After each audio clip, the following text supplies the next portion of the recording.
क्या आप जानते हैं कि झारखंड में एक विधायक के बंगले के फर्नीचर के लिए 15 लाख कम पड़ रहे हैं, लेकिन हजारों ओबीसी छात्रों के पास अपनी कॉलेज फीस भरने के लिए 1500 रुपए भी नहीं है।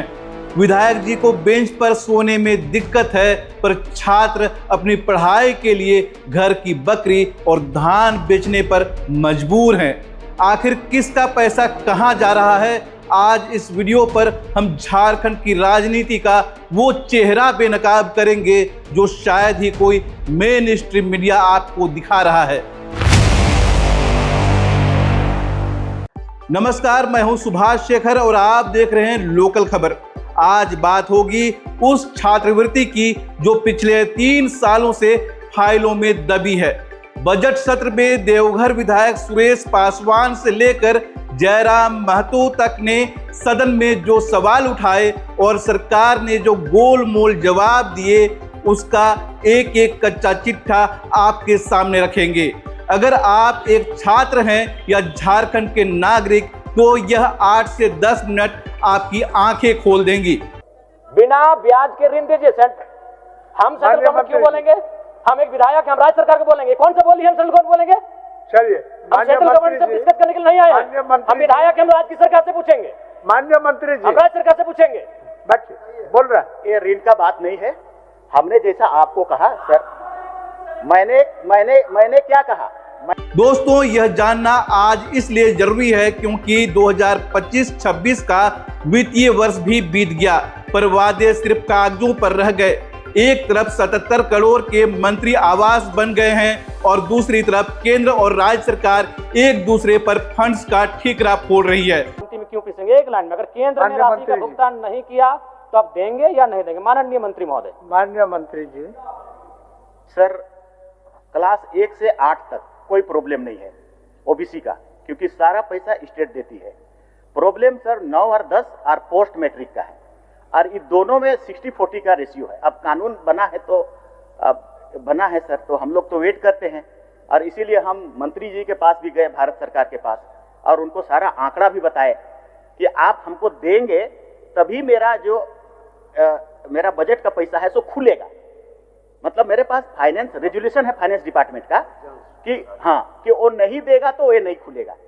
जैसे हम मांगने गए सर, तो वो सिर्फ 3 करोड़ रुपया दिया हमको, तो उसका 2.5 करोड़ रुपया राज्यांश निकल गया, तो 6 करोड़ रुपया मात्र हुआ। तो ये 6 करोड़ रुपया में तो होगा नहीं।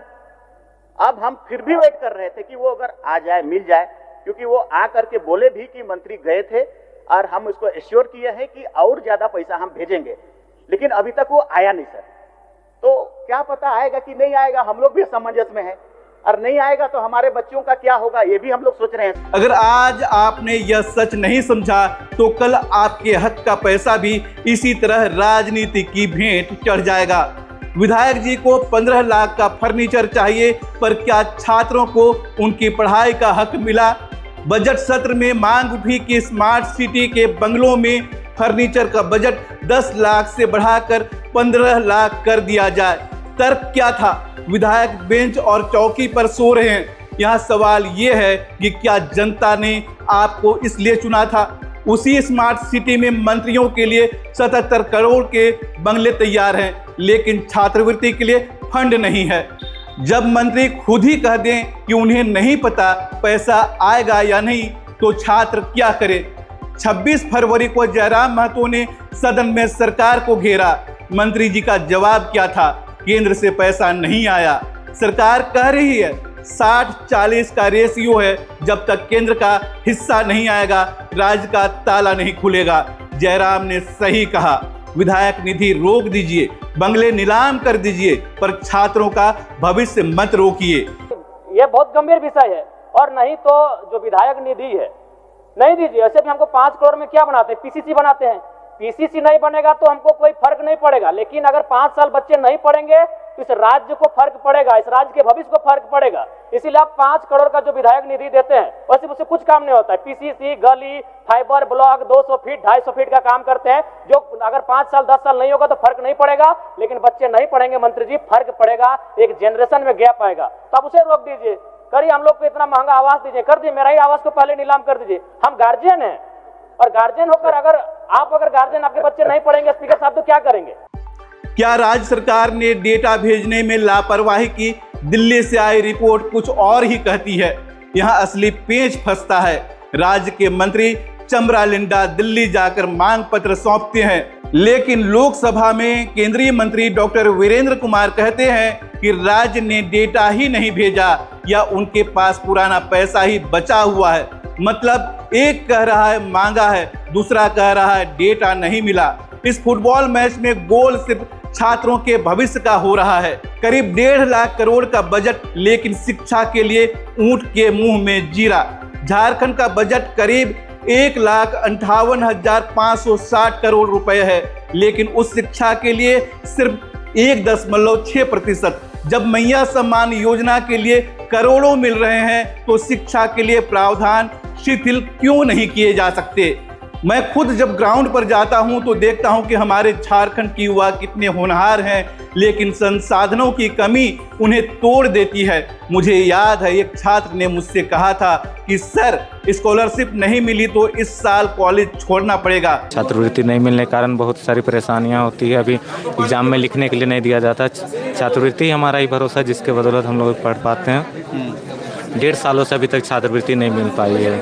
इससे बहुत सारी परेशानियां हो रही है। समितियां से लोन लेनी पड़ रही है और अभी पढ़ना पड़ रहा है, फीस भरना पड़ रहा है। क्या हमारे मंत्रियों को उन आंसुओं की कीमत पता है? आप लोग कमेंट में बताएं। क्या आपको आपकी स्कॉलरशिप मिली है और इस राजनीति पर आपकी क्या राय है? आपकी एक आवाज सरकार तक पहुंचनी चाहिए। निष्कर्ष साफ है, पैसा है पर नियत की कमी है। अगर सरकार चाहे तो नियमों में बदलाव कर छात्रों को भुगतान कर सकती है, जैसा कि विभाग ने दावा किया था, लेकिन तारीखों का खेल जारी है। अगर आपको यह रिपोर्ट सटीक और जरूरी लगी तो इसे हर छात्र ग्रुप में शेयर करें। और हाँ, अगर आप जानना चाहते हैं कि झारखंड की राजनीति में आगे क्या होने वाला है तो मेरी यह पिछली वीडियो जरूर देखें। सच्चाई के साथ बने रहने के लिए लोकल खबर को सब्सक्राइब करें। शुक्रिया, जोहार, जय झारखंड।